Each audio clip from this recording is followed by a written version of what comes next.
काट के दो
सारे बताओ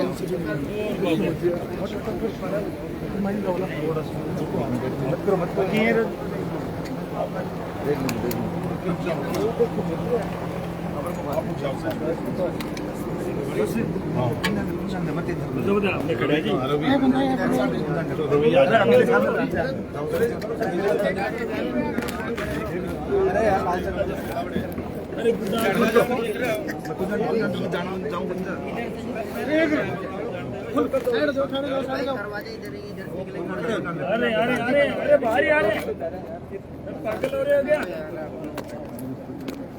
इंसानियत की कोई चीज ही नहीं है। आराम से ले लेना वहाँ रास्ते के अंदर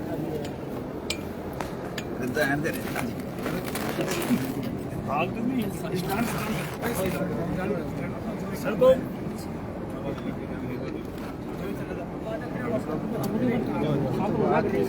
लगाओ पीछे से।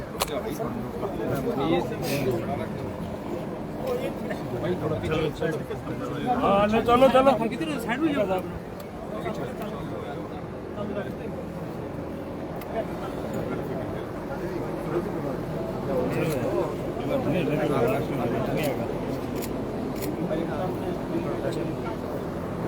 आगे आने दो भैया,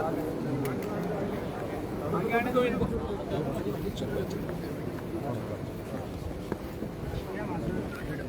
साइड चलो चलो चलो चलो इनको मिलाओ।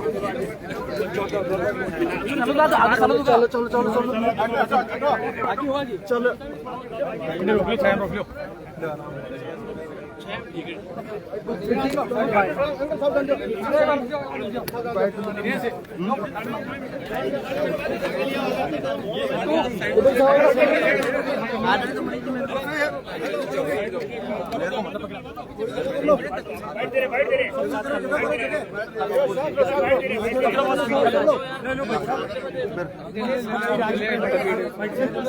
लियो।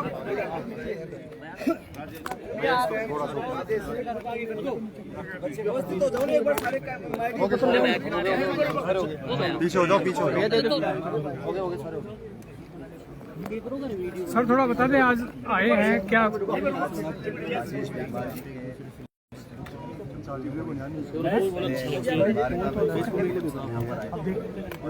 22-23 साल का नौजवान सरकार की जान को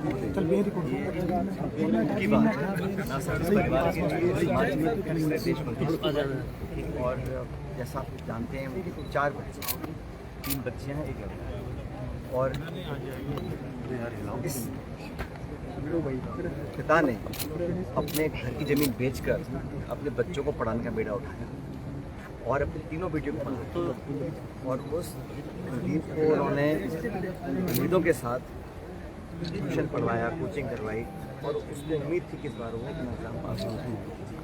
और इस दुखद पेपर लीक होने के बाद उसने अपनी जान ले ली और ये हम सब के लिए बड़ी शर्म की बात है।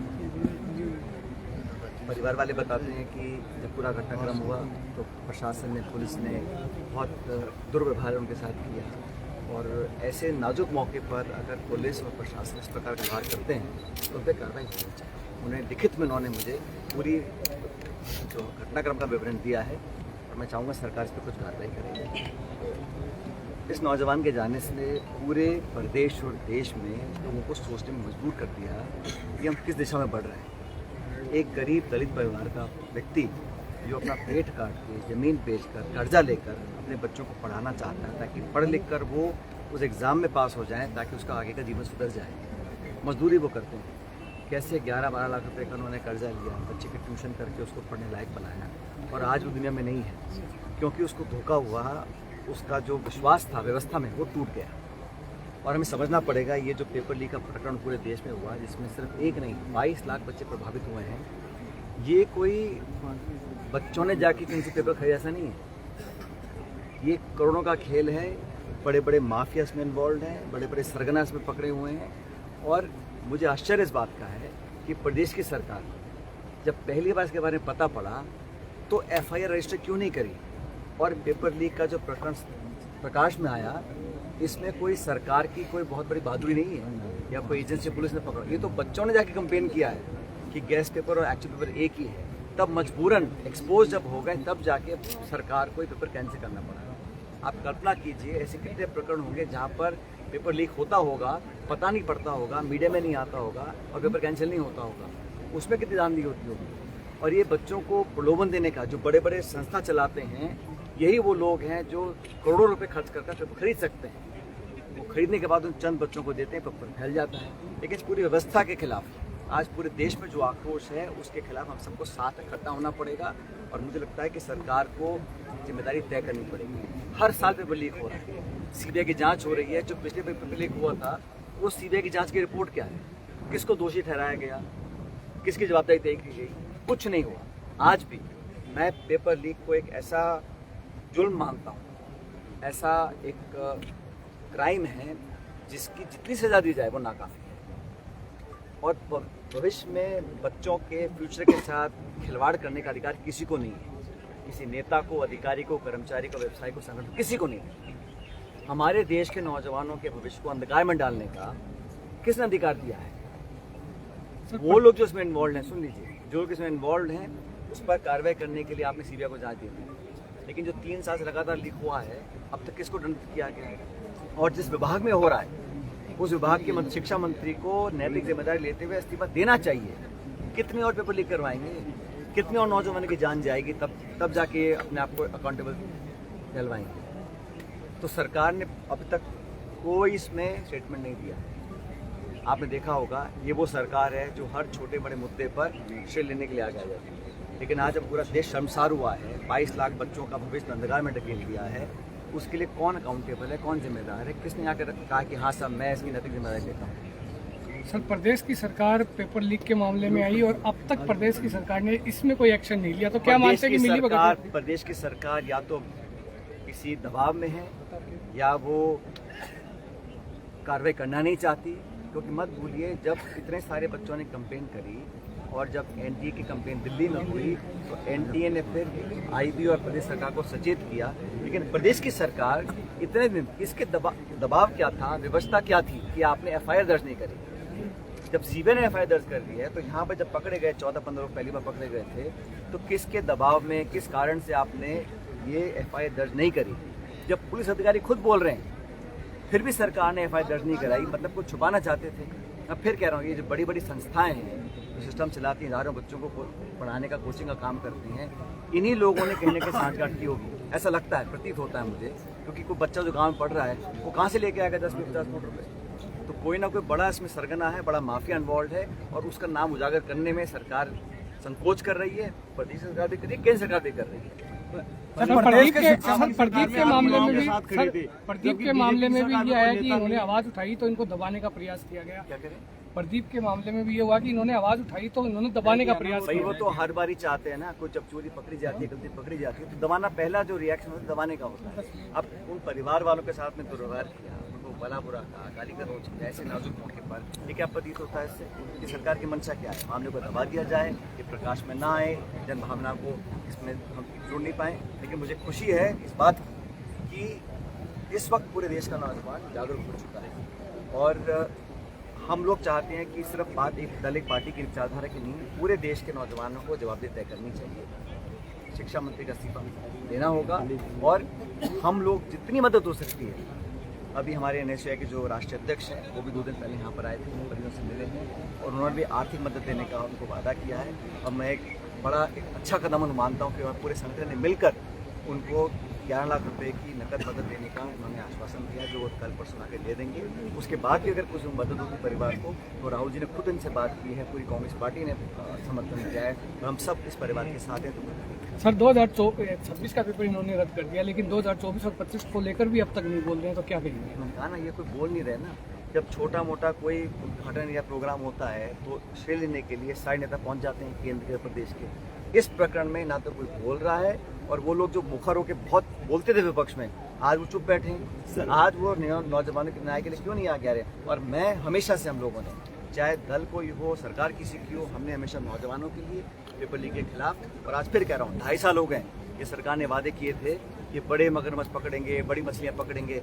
अब जब इतनी बार पेपर लीक हो गया और नाम राजस्थान से जोड़ रहे हैं तो किसको आपने पकड़ा, किसको अंदर किया, किस पे केस किया, बताया सरकार? सर 2.5 साल की बात कर रहे हैं, लेकिन कोर्ट ने 31 जुलाई डेडलाइन की है। सर क्या कहेंगे कि सरकार चुनाव कराने के मूड में है या नहीं? सुन लो, 2.5 साल में ना तो उन्होंने कोई छात्र संघ के चुनाव कराए हैं, ना नगर पालिका कराए हैं, ना पंचायत चुनाव कराए हैं। और आप देखिए बहाने क्या देते हैं कोर्ट में कि गर्मी ज़्यादा है और रिपोर्ट नहीं आई है, बहानेबाजी कर कर चुनाव डालना चाहते हैं। और अब जब पेपर लीक हो गया, अब क्या मुंह लेके जाएंगे प्रदेश साहब? ये तो चुनाव कराना चाहते नहीं है और कोर्ट ने पहले भी कहा था, दोबारा आदेशित किया है कि 31 जुलाई से पहले चुनाव कराएं और हम चाहते चुनाव हों।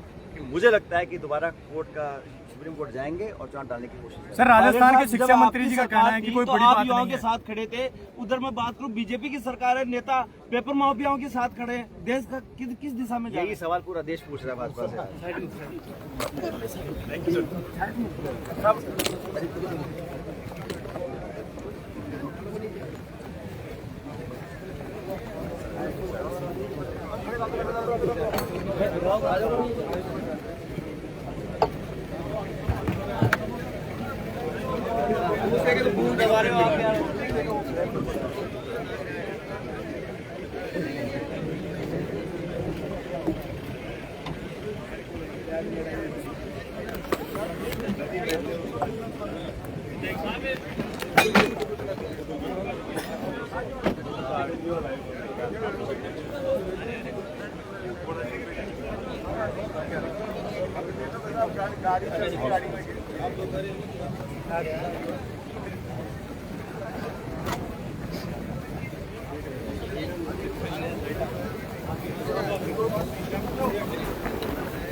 मामला दब जाए